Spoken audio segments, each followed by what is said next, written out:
Telangana state public service commission నిర్వహించబోతున్నటువంటి group 1 మరియు group 2 మరియు ఇతర పరీక్షలకి సన్నద్ధమవుతున్నటువంటి తెలంగాణ విద్యా యువతీ యువకులందరికీ కూడా టీశాట్ తరపున శుభాకాంక్షలు. మీరందరూ కూడా మంచి స్థానాల్లో స్థిరపడాలని ఆకాంక్షిస్తున్నాం.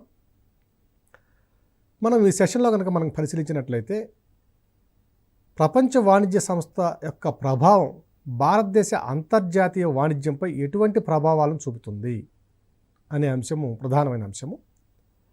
గత సెషన్లో ప్రపంచ వాణిజ్య సంస్థ యొక్క ఆవిర్భావము, దాని యొక్క విధులు, దాని యొక్క లక్ష్యాలు, వీటన్నిటిని కూడా చర్చించుకోవడం జరిగింది. సో ఈ ప్రపంచ వాణిజ్య సంస్థ యొక్క లక్ష్యాలు ఏవైతే ఉన్నాయో ఈ లక్ష్యాలన్నింటినీ కూడా ప్రతి 2 సంవత్సరాలకి జరిగేటటువంటి ఈ సదస్సులో ప్రతిసారి చర్చించడం జరుగుతుంది. అలాగే ఉరుగ్వే రౌండ్ చర్చలు చూసాము, మరకేష్ ఒప్పందం చూసాము. దాని తర్వాత మరొక ఒప్పందాన్ని కనుక మనకు ప్రధానమైన ఒప్పందాన్ని కనుక చూసినట్లయితే బాలి ఒప్పందం. ఇది 2013లో జరిగినటువంటి ఒప్పందం, బాలి ఒప్పందం.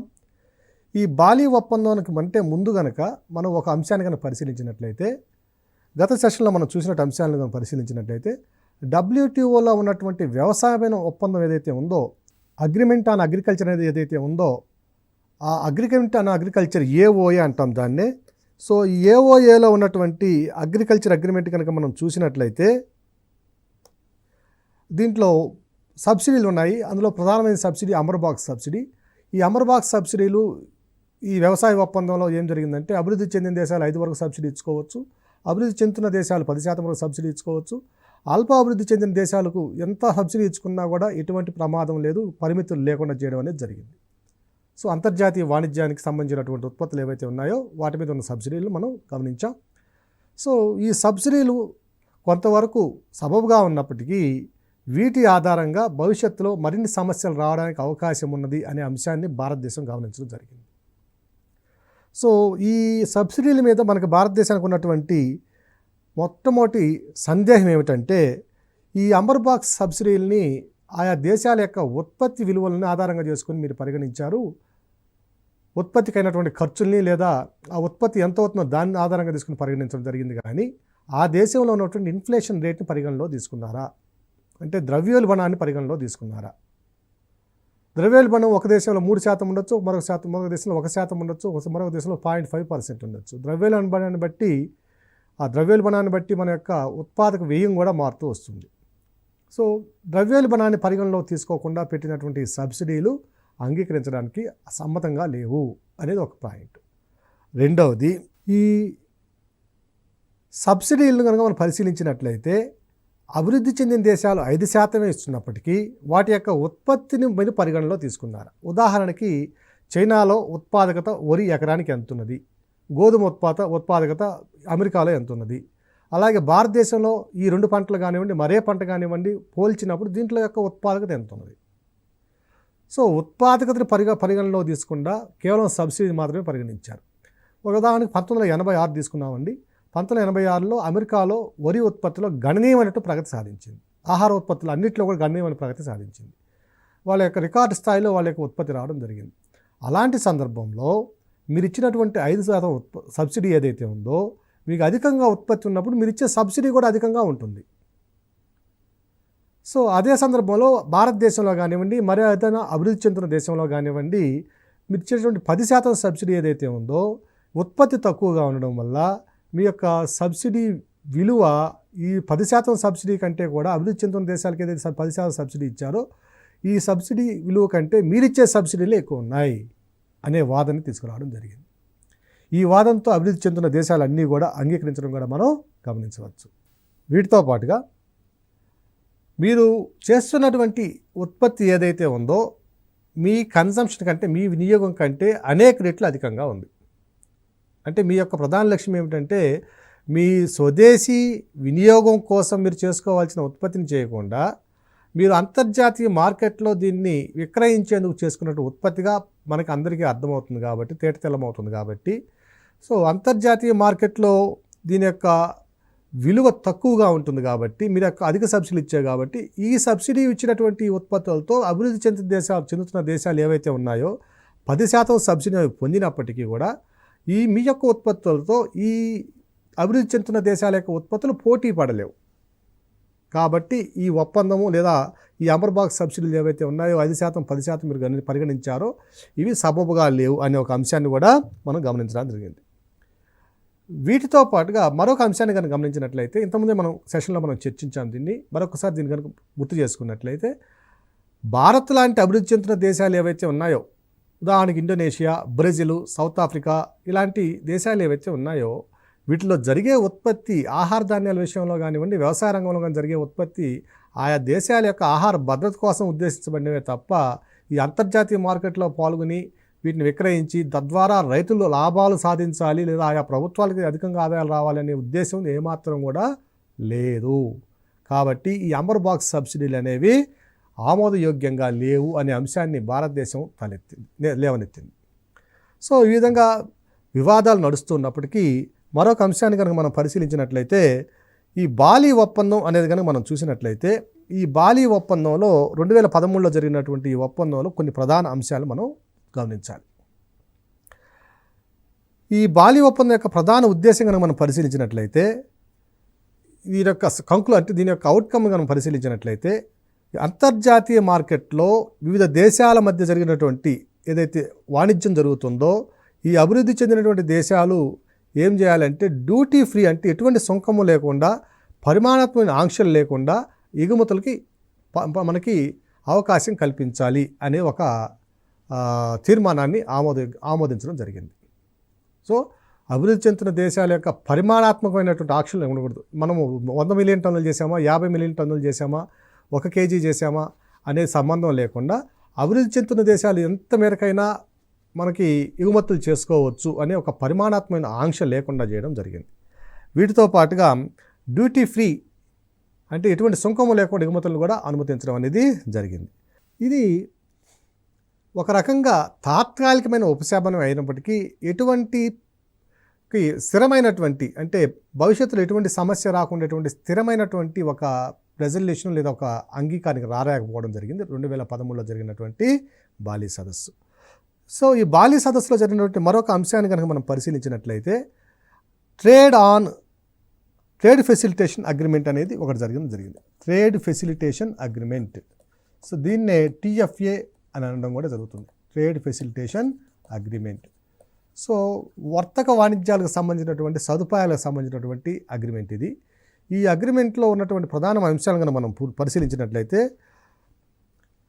ఒక దేశంలో ఉన్నటువంటి ఒక సభ్యదేశం ఏదైతే ఉందో ఆ సభ్యదేశం జరపబోయేటటువంటి ఏదైనా ఉత్పత్తి కనుక మనం అంతర్జాతీయ వాణిజ్యంలో కనుక మనం పాల్గొనేటట్లు కనుక చేసినట్లయితే ఆ ఉత్పత్తికి సంబంధించినటువంటి అన్ని రకాలైనటువంటి వివరాలు మనం WTO సమర్పించాలి.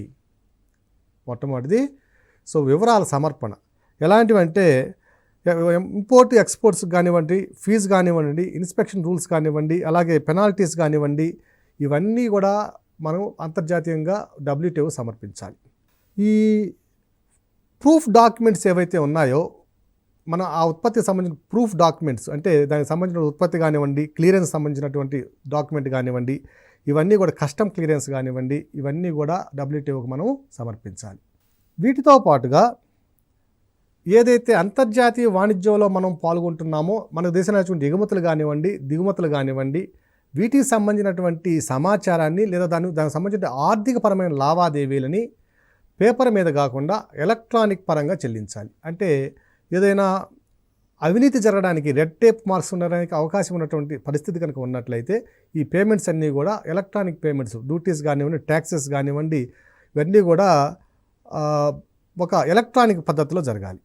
అంటే అధికారికంగా ఉన్నటువంటి అడ్డంకులను తొలగించాలి. అలాగే దాని ముందు కనుక చూసినట్లయితే ఎటువంటి ఆహార ఉత్పత్తులు మనం సాధిస్తున్నాము, ఆ ఆహార ఉత్పత్తుల యొక్క లక్ష్యం ఏమిటి, సో ఆహార ఉత్పత్తులు స్వదేశీ వినియోగానికి ఉపయోగించబడినవా లేదంటే ఎగుమతి కోసం ఉద్దేశించబడినవా అనే అంశాలను కూడా WTOకి మనం సమర్పించాలి. సో బాలి సదస్సులో జరిగినటువంటి ఈ సదస్సు యొక్క అవుట్కమ్ కనుక మనం పరిశీలించినట్లయితే, ఆ ట్రేడ్ ఫెసిలిటేషన్ అగ్రిమెంట్లో ఉన్న అంశాలను కనుక మనం పరిశీలించినట్లయితే, మొదటి అంశం మనం చూసాం. అట్లాగే ఆహార పదార్థాలకి భద్రత సంబంధించిన అంశాలను చూసాం. అలాగే అధికార అడ్డంకులు ఏమైనా ఉన్నాయా, అంటే మనకి ఏమైనా కరప్షన్ జరగడానికి అవకాశం ఉందా, కరప్షన్ జరగడానికి అవకాశం ఉంటే జరగకుండా ఉన్నటువంటి పేమెంట్స్ అన్నీ కూడా ఎలక్ట్రానిక్ పేమెంట్స్లో మనం ఇవి ఆర్థిక వ్యవహారాలన్నీ కూడా నిర్వహించాలి.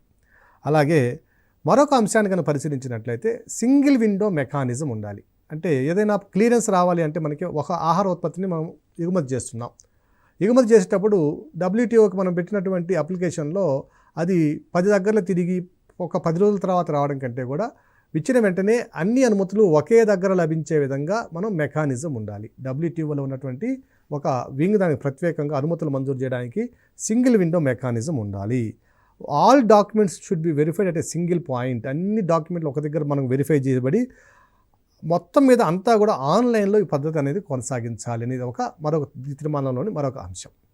అలాగే ఏదైనా ఒక దేశం కనుక వ్యవసాయ ఉత్పత్తుల్ని కనుక తాజాగా ఉండే వ్యవసాయ ఉత్పత్తులను కనుక ఎగుమతి చేస్తున్నట్లయితే అవి త్వరగా చెడిపోవడానికి అవకాశం ఉంది. కాబట్టి ఏదైనా మెంబర్ కంట్రీ కన్నా మనం ఉత్పత్తి చేస్తున్నాం, ఎగుమతి చేస్తున్నాం, వేరే దేశానికి ఎగుమతి చేస్తున్నాం, ఆ దేశం కావచ్చు మరే దేశమైనా కావచ్చు, ఈ ఎగుమతి చేసే వస్తువుల మీద ఏమైనా ఆబ్లిగేషన్స్ కనుక రైజ్ చేస్తే, ఏమైనా దాని మీద ఉన్నటువంటి ఆరోపణలు కనుక మనకు ఎదుర్కోవాల్సి వస్తే ఆ ఆరోపణలు సత్వరమే పరిష్కరించే విధంగా మెకానిజం ఉండాలి. ఎందుకంటే పెరిషబుల్ గుడ్స్ కాబట్టి ఇవి తాజాగా ఉన్నటువంటి ఉత్పత్తులు కాబట్టి ఈ తాజా ఉత్పత్తులని వివాదాలను పరిష్కరించడానికి మనకి సత్వరంగా ఉండేటువంటి ఒక పరిష్కారం కలిగించినటువంటి ఒక మెకానిజం కూడా మనకి ఏదైనా ఒక దేశానికి సంబంధించిన ఉత్పత్తి కనుక ఉన్నట్లయితే ఆ ఉత్పత్తిని ఏదేని కారణాల వల్ల వాటిని బ్లాక్ చేయవలసి వస్తే, అంటే ట్రేడ్లో పాల్గొనకుండా చేయవలసిన సందర్భం కనుక వచ్చినట్లయితే ఆ సమాచారాన్ని వెంటనే ఆ దేశానికి, ఆ ఉత్పత్తిదారుడికి వెంటనే ఇవ్వాల్సిన అవసరం ఉంది. ట్రేడర్కి మనం సత్వరమైన సమాచారాన్ని అందించాల్సినటువంటి అవసరం ఉంది. లేని పక్షంలో ఆ వివాదం అనేది ముదరడానికి అవకాశం ఉంది. లేదా ఆ వస్తువులపై పెట్టినటువంటి పెట్టుబడి ఏదైతే ఉందో అది వృధా కావడానికి అవకాశం ఉంది. అంటే ట్రేడర్ నష్టపోవడానికి అవకాశం ఉంది. కాబట్టి ఆ ట్రేడ్కి ఆ నష్టం జరగకుండా ఉండడం కోసం వెంటనే సత్వరమే ఆ ఇన్ఫర్మేషన్ని ఇవ్వడానికి మనం ప్రయత్నించాలి. సో ఇవన్నీ కూడా ట్రేడ్ ఫెసిలిటేషన్ అగ్రిమెంట్లో ఉన్నటువంటి అంశాలు. సో మొట్టమొదటిగా మనం చూసినట్లయితే ఈ ట్రేడ్లో పాల్గొనే వస్తువులు ఏవైతే ఉన్నాయో వాటి యొక్క సంబంధించినటువంటి అన్ని వివరాలు సమగ్రంగా అన్ని డాక్యుమెంట్స్ అన్నీ కూడా WTO సమర్పించాలి. మరొకటి కనుక చూసినట్లయితే ఈ వినియోగం ఏదైతే మన ఉత్పత్తి ఏదైతే ఉందో ఆ ఉత్పత్తి వినియోగం కోసం ఉపయోగించబడిందా, అంటే స్వదేశీ వినియోగం కోసం చేయబడిందా, లేక విదేశాలలో ఉన్నటువంటి మార్కెట్ కోసం ఉత్పత్తి చేయబడిందా అనే అంశానికి సంబంధించిన అన్ని వివరాలు, ఆ పంట యొక్క ఉత్పత్తి ఎంత, ఆ పంట యొక్క ఉత్పాదకత ఎంత, స్వదేశీ వినిమయం ఎంత, విదేశాలు మనం అమ్మబోయేది ఎంత, సో ఇలాంటి అన్ని తదితర అంశాలన్నీ కూడా మనం ఒక సమగ్రమైనటువంటి సమాచారాన్ని మనం ఆ WTO సమర్పించాలి. సో ట్రేడ్ ఫెసిలిటేషన్ అగ్రిమెంట్లో ఉన్నటువంటి అంశం ఇది. అలాగే ఆహార భద్రత కోసం మనం ఆ ఉత్పత్తిని తయారు చేసుకున్నామా, లేదా మరేదైనటువంటి కమర్షియల్ ప్రొడక్షన్ కోసమా, అంతర్జాతీయ వాణిజ్యం కోసమా అనేది కూడా మనం క్లియరెన్స్ ఇవ్వాలి. అలాగే అధికారికంగా ఏమైనా అడ్డంకులు మనకు ఫీజు కానివ్వండి, ట్యాక్సెస్ కానివ్వండి, డ్యూటీస్ కానివ్వండి ఏమైనా పే చేసేటప్పుడు అక్కడ అవినీతి మరకలు అనేవి లేకుండా ఉండడం కోసము, అవినీతి జరగకుండా ఉండడం కోసము ఈ మొత్తం పేమెంట్స్ అన్నీ కూడా ఎలక్ట్రానిక్ పేమెంట్స్, ఈ పేమెంట్స్ రూపంలో ఉండాలి. అంతా ఆన్లైన్లో పారదర్శకంగా వ్యవహరించాలి. అలాగే అనుమతుల కోసం మనం ఏదైతే ఉన్నాయో ఆ అనుమతులన్నీ కూడా ఒక విండో దగ్గర, సింగిల్ విండో దగ్గర సత్వరం వచ్చే విధంగా ఏకగవాక్ష విధానం లేదా సింగిల్ విండో మెకానిజం అనేది మనం ఏర్పాటు చేసుకోవాలి. అలాగే ఏవైతే పెరిషబుల్ గుడ్స్ ఉన్నాయో వాటికి సంబంధించిన వివాదాలు కనుకుంటే అతి త్వరగా వాటి వీలైనంత త్వరగా పరిష్కరించి దేశాల మధ్య సయోధ్యను కుదిర్చి అంతర్జాతీయ వాణిజ్యాన్ని మళ్ళా కొనసాగించే విధంగా చేయాలి. అలాగే ట్రేడర్కు ఏమైనా వస్తువు కనుక మనం బ్లాక్ చేసినా, లేదంటే ట్రేడ్కు సంబంధించినటువంటి ఏమైనా ఇబ్బంది వచ్చినా, ఆ యొక్క సరఫరా ఆగిపోయినా, అంతర్జాతీయ వాణిజ్యంలో దాని మీద ఏమైనా సమస్య అంటే ఏమైనా విభేదాలు లేవనెత్తినా వీటన్నిటికి సంబంధించిన సమాచారాన్ని వెంటనే ట్రేడర్కి అందించి, ఆ వర్తకం చేసేటువంటి వ్యక్తి లేదా దేశం ఏమైతే ఉన్నారో వాళ్ళకి అందించి వారి నుంచి సత్వరమే వివరణ కోరి ఆ యొక్క ట్రేడ్ జరగకుండా ఆగిపోవడం అనే పరిస్థితిని తగ్గించి ఆ ట్రేడ్ వర్తక వాణిజ్యం జరిగే విధంగా వీటన్నిటిని కూడా మనం కొనసాగించాలి. ఇవి బాలి సమ్మిట్లో 2013లో జరిగినటువంటి సమ్మిట్లో ప్రధానమైనటువంటి అవుట్కమ్స్ ఇవన్నీ కూడా. వీటి మీద భారతదేశం యొక్క స్టాండ్ ఏమిటో చూద్దాం. ఈ ఒప్పందం మీద భారతదేశం యొక్క స్టాండ్ని, దాని యొక్క తీర్మానం మీద భారతదేశం యొక్క అభిప్రాయాన్ని కనుక మనం పరిశీలించినట్లయితే బాలి ఒప్పందంలో ఈ తీర్మానం మీద భారతదేశం యొక్క అభిప్రాయాన్ని కనుక మనం పరిగణలో తీసుకున్నట్లయితే ఈ ఒప్పందాన్ని భారత్ తీవ్రంగా వ్యతిరేకించడం జరిగింది. ఈ ఒప్పందంలో ఉన్న అంశాల మీద దానికి గల కారణాలు కనుక చూసినట్లయితే మొట్టమొదటి కారణం కనుక చూసినట్లయితే అగ్రిమెంట్ ఆన్ అగ్రికల్చర్ ఉందండి. వ్యవసాయం మీద ఉన్నటువంటి ఒప్పందం ఏదైతే ఉందో అగ్రిమెంట్ ఆన్ అగ్రికల్చర్. సో దీని మీద ఉన్నటువంటి అంశాలను పరిగణనలోకి తీసుకోకుండా ఇప్పుడు చెప్పినటువంటి నియమ నిబంధనలన్నీ కూడా ఏర్పరిచారు. ఈ అగ్రిమెంట్ ఆన్ అగ్రికల్చర్ బాలి సదస్సు కంటే ముందే ఏర్పడినటువంటి అగ్రిమెంటు. సో వ్యవసాయ ఒప్పందం మీద ఉన్నటువంటి ఆబ్లిగేషన్స్ ఏవైతే డిస్ప్యూట్స్ వివాదాలు ఉన్నాయో వాటిని పరిష్కరించలేదు. ఉదాహరణకి అంబర్ బాక్స్ సబ్సిడీలు తీసుకున్నాం మనం. సో అంబర్ బాక్స్ సబ్సిడీలు కనుక మనం పరిశీలించినట్లయితే ఇంతకుముందు కూడా చర్చించాం దీన్ని. సో అభివృద్ధి చెందిన దేశాలకేమో డెవలప్డ్ నేషన్స్కేమో 5%, డెవలపింగ్ నేషన్స్కేమో అంటే అభివృద్ధి చెందుతున్న దేశాలకేమో 10% సబ్సిడీలు అలౌ చేశారు. ఇక అండర్ డెవలప్డ్ అంటే అభివృద్ధి చెందని దేశాలకి పెద్దగా ఏ ప్రమాదం లేకుండా అసలు ఎగ్జాంప్ట్ చేశారు, ఎటువంటి పరిమితులు లేకుండా చేశారు. వీటి వరకు ఎటువంటి ఇబ్బంది లేదు. ఇక ఈ రెండింటి మధ్యలో ఉన్నటువంటి ఒప్పందమే మనం గమనించాలి. సో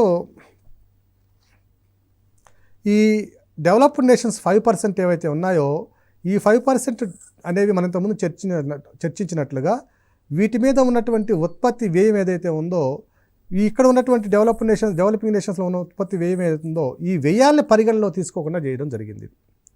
ఓకే, ఉత్పత్తి వ్యయాలను పరిగణలో తీసుకోలేదు. అలాగే ఆయా రాష్ట్రాలు ఆయా దేశాల్లో ఉన్నటువంటి యొక్క ద్రవ్యోల్బణ రేటుని మనం పరిగణలో తీసుకోలేదు.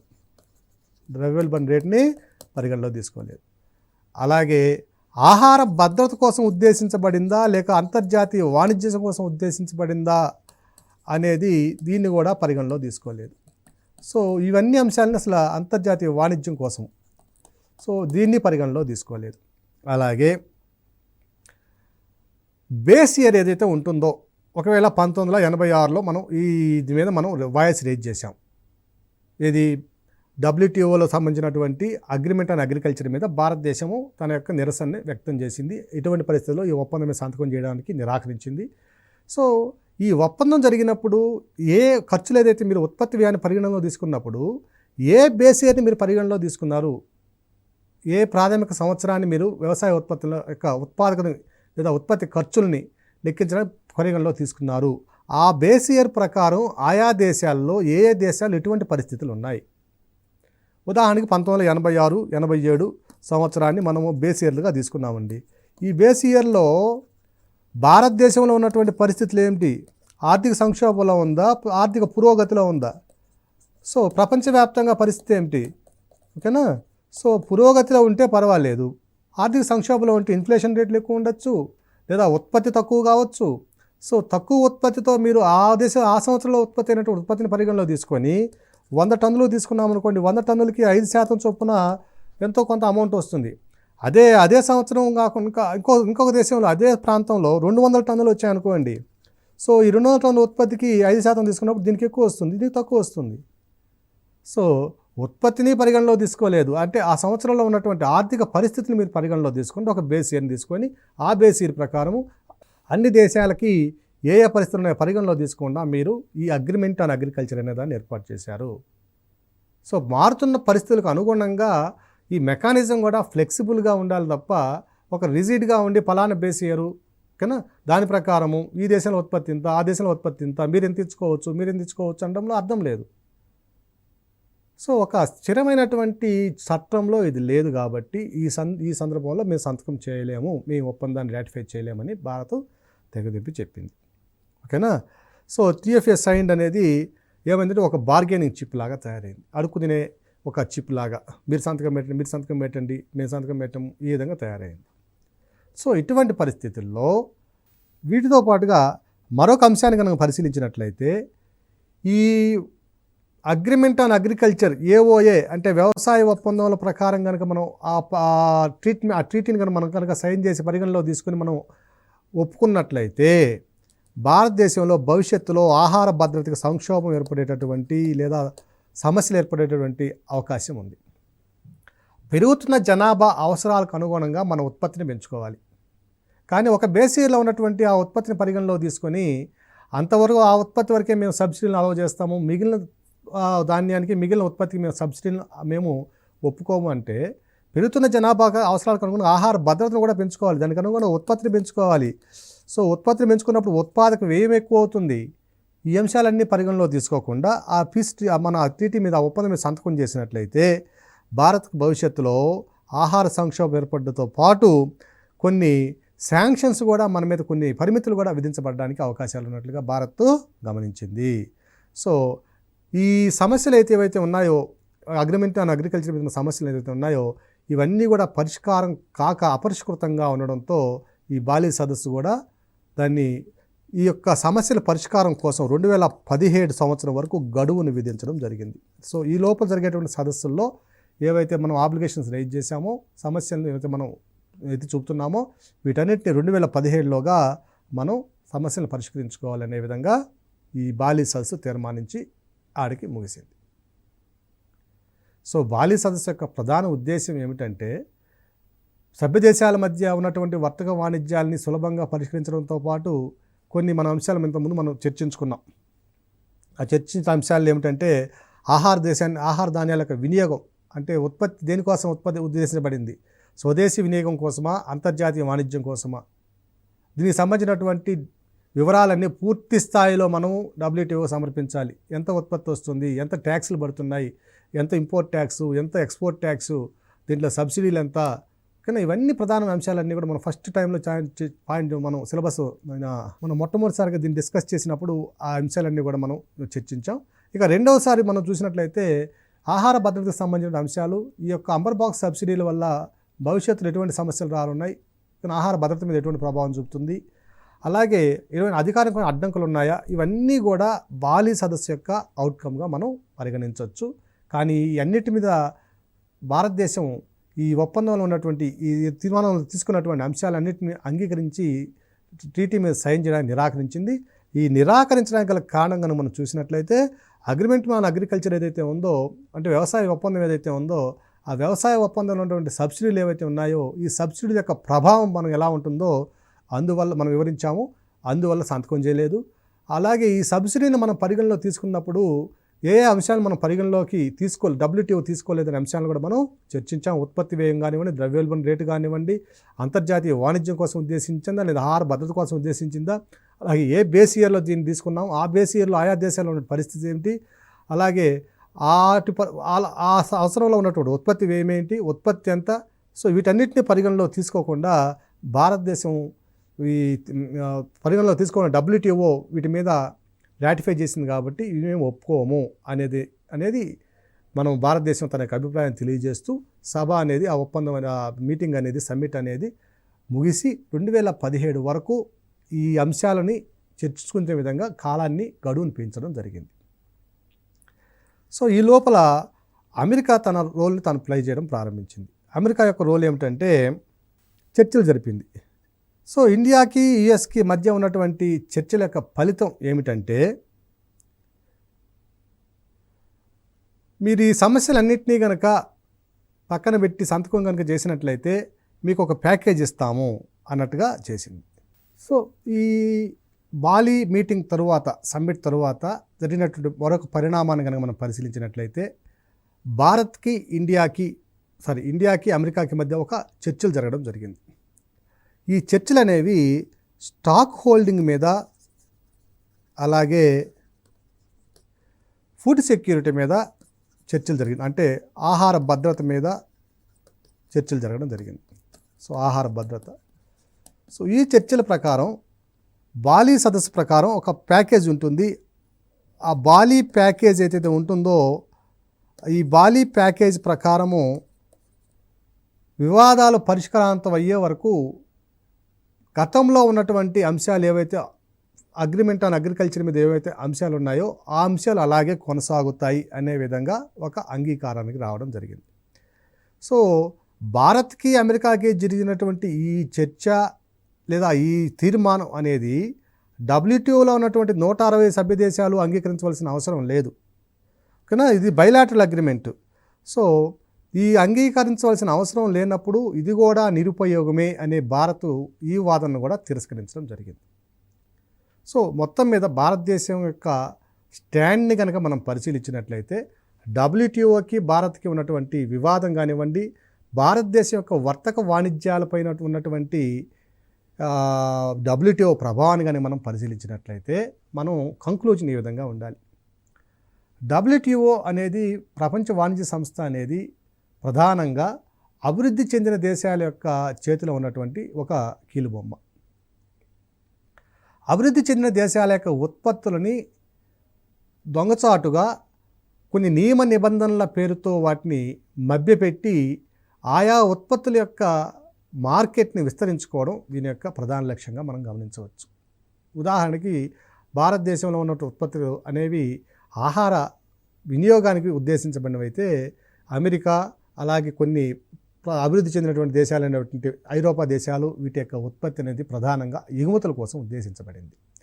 సో ఈ ఎగుమతుల యొక్క మధ్య ఉన్నటువంటి కాంపిటీషన్ అనేది చాలా గరిష్టంగా ఉంది కాబట్టి ఆ కాంపిటీషన్ పోటీ అనే దాన్ని తగ్గించుకొని అభివృద్ధి చెందుతున్న అభివృద్ధి చెందని దేశాలలో తమ మార్కెట్లను విస్తరించుకోవడం మనం గమనించవచ్చు. ఈ అంశాలను మనము ఇప్పుడు వరకు చర్చించుకోవడం అర్థమవుతుంది. ఎందువల్లంటే అంబర్ బాక్స్ సబ్సిడీలు ఏవైతే ఉన్నాయో ఆ సబ్సిడీలు చూడడానికి మనకు 10% ఎక్కువగా ఉన్నట్టు అభివృద్ధి చెందుతున్న దేశాలు 10% ఇచ్చినప్పటికీ మన ఉత్పత్తిని పరిగణలో తీసుకోకుండా ఈ సబ్సిడీలు ఇవ్వడం అనేది సరైనది కాదు. సో ఈ విధంగా మనం గమనించినట్లయితే ఈ అభివృద్ధి చెందిన దేశాల యొక్క ఉత్పత్తులు ఉత్పాదకతలు అధికంగా ఉండడం, వీడికి ఇచ్చే 5% సబ్సిడీలు కూడా మనకిచ్చే 10% కంటే సబ్సిడీలు అధికంగా ఉండడం, తద్వారా మన ఉత్పత్తుల యొక్క ఉత్పాదక వ్యయం కంటే అభివృద్ధి చెందిన దేశాల యొక్క ఉత్పాదక వ్యయం తక్కువగా ఉండడం, ఫలితంగా అంతర్జాతీయ మార్కెట్లో అభివృద్ధి చెందిన దేశాల యొక్క ఉత్పత్తుల రేట్లు తక్కువగా ఉండడం వల్ల అభివృద్ధి చెందుతున్న దేశాల యొక్క ఉత్పత్తులు వాటితో పోటీ పడలేక అంతర్జాతీయ మార్కెట్లో చతికిలబడడం జరుగుతున్నది. వీటితో పాటుగా మరొక అంశాన్ని కూడా తెర మీదకి తీసుకురావడం జరిగింది. ఏమిటంటే నాన్ ట్రేడింగ్ ఇన్స్ట్రుమెంట్స్ ఏవైతే ప్రొడక్ట్స్ ఏవైతే ఉన్నాయో, అంటే సేవల రంగంలో ఉన్నటువంటి వస్తువులు కానివ్వండి, అలాగే ప్రపంచ వాణిజ్యానికి సంబంధించినటువంటి ఈ ఉత్పత్తి జరిగేటప్పుడు పర్యావరణానికి జరుగుతున్న నష్టం కానివ్వండి, అలాగే మేధో సంపత్తి హక్కులు కానివ్వండి, కింద పేటెంట్ రైట్స్ కానివ్వండి, వీటిని నాన్ టారిఫ్ బ్యారియర్స్గా మనం ఇంతకుముందు చర్చించుకున్నాం. వీటి మీద కూడా చర్చ జరగకుండా వీటిని కూడా డబ్ల్యూటీఓ యొక్క ఒప్పందాల్లో చేర్చడం అనేది కూడా భారత్ వ్యతిరేకిస్తూ వచ్చింది. ఉదాహరణకి భారతదేశంలో ఉన్నటువంటి ఒక భౌగోళిక గుర్తింపు పొందినటువంటి ఆల్ఫాన్సో మ్యాంగో అనుకుందాం. ఈ ఆల్ఫాన్సో మ్యాంగో కానివ్వండి లేదా బాస్మతి రైస్ కానివ్వండి, ఇవి భారతదేశానికి చెందినటువంటి స్వదేశీ ఉత్పత్తులు. ఇవి భౌగోళికంగా భారతదేశానికి చెందినవే ఇవి. సో వీటన్నిటి మీద మనకి జియోగ్రఫికల్ ఇండికేషన్ ఉన్నప్పుడు, జిఐ మార్క్ ఉన్నప్పుడు వీటిని అంతర్జాతీయ మార్కెట్లో మరొకరు దాని మీద వర్తకం చేయకుండా పూర్తి హక్కులు భారతదేశానికి ఇచ్చే విధంగా, అంటే ఇదే ఒక భారతదేశానికే కాకుండా ప్రపంచవ్యాప్తంగా ఇచ్చే విధంగా నియమ నిబంధనలు రూపొందించకుండా కానీ వారి ఇష్టానుసారం నియమ నిబంధనలు రూపొందించడం జరిగింది. సో వీటితో పాటుగా అసలు అగ్రిమెంట్ ఆన్ అగ్రికల్చర్ అంశాన్ని పక్కగా జరిపేసి దీనికి మన పర్యావరణానికి సంబంధించినటువంటి నియమ నిబంధనల మీద చర్చ జరపడము, అలాగే సేవల రంగానికి సంబంధించినటువంటి వాటి మీద చర్చ జరపడము అనేది బాలి సదస్సులో భారత్ తీవ్రంగా వ్యతిరేకించినటువంటి అంశం. సో ఈ విధంగా భారతదేశమే కాకుండా అభివృద్ధి చెందుతున్న దేశాల యొక్క వాణిజ్య రంగాలపైనటువంటి చూడడానికి సకారాత్మకంగా ఉన్నప్పటికీ, అంటే పాజిటివ్ యాటిట్యూడ్ పాజిటివ్ నేచర్ ఉన్నప్పటికీ లోపలికి మనం లోతుగా పరిశీలించినట్లయితే భవిష్యత్తులో అభివృద్ధి చెందుతున్న దేశాల యొక్క వ్యవసాయ రంగానికి ఈ నియమ నిబంధనలు ఏవైతే ఉన్నాయో గొడ్డలు పెట్టిగా తయారు కావడానికి అవకాశం ఉన్నది. కాబట్టి డబ్ల్యూటీఓ యొక్క అజెండా లేదా వాటి యొక్క విధులు లేదా అవి నిర్వహించిన సదస్సులో వచ్చిన అవుట్కమ్స్ అనేవి చూడడానికి బయటికి బాగా మెత్తగా స్మూత్గా ఉన్నప్పటికీ భవిష్యత్తులో వీటి ద్వారా అభివృద్ధి చెందిన దేశాలు మాత్రం అనేక రకాలైనటువంటి ఆహార భద్రత సంక్షోభానికి సంబంధించిన సమస్యలు ఎదుర్కోవడానికి మనకి అనువైన వాతావరణంగా ఉన్నట్లు మనం గమనించవచ్చు. కాబట్టి అందువల్లనే భారతదేశం ఈ ఒప్పందాల మీద సంతకం చేయకుండా ఇప్పటికి ఇంకా కొనసాగిస్తూనే ఉంది. సో మనం ఎగ్జామినేషన్లో వచ్చినప్పుడు మనం 10 మార్కులు రాయడానికి అవకాశం ఉంది కాబట్టి దీంట్లో మొట్టమొదటిగా మనం ఏం చేయాలంటే WTO యొక్క ప్రాథమిక లక్ష్యాలను చర్చించండి. తర్వాత ఈ మనకి ఉన్నటువంటి అడ్డంకులు ఏవైతే ఉన్నాయో tariff barriers, non tariff barriers, సుంకాలకు సంబంధించిన అడ్డంకులు, సుంకేతర అడ్డంకులు, ఈ రెండింటికి సంబంధించి అమర్ బాక్స్ ట్యాక్స్ సంబంధించి చర్చించి బాలి సదస్సులో ఉన్నటువంటి ప్రధాన అంశాలను రాస్తూ ఎందుకు భారతదేశం వీటిని వ్యతిరేకిస్తుంది అనే అంశాలను కనుక మీరు ఒక 250 పదాలు కనుక మీరు రాసుకున్నట్లయితే మీ ఆన్సరు సరిపోతుంది. సో 1-2 సార్లు వింటే కానీ దీనికి మనం దీన్ని అర్థం చేసుకోవడం కొంచెం కష్టంగా ఉంటుంది. అభ్యర్థులందరూ కూడా ఓపికగా దీన్ని విని దీని నుంచి మనం విషయాన్ని సంగ్రహించాల్సిందిగా అభ్యర్థిస్తున్నాం. ధన్యవాదాలు.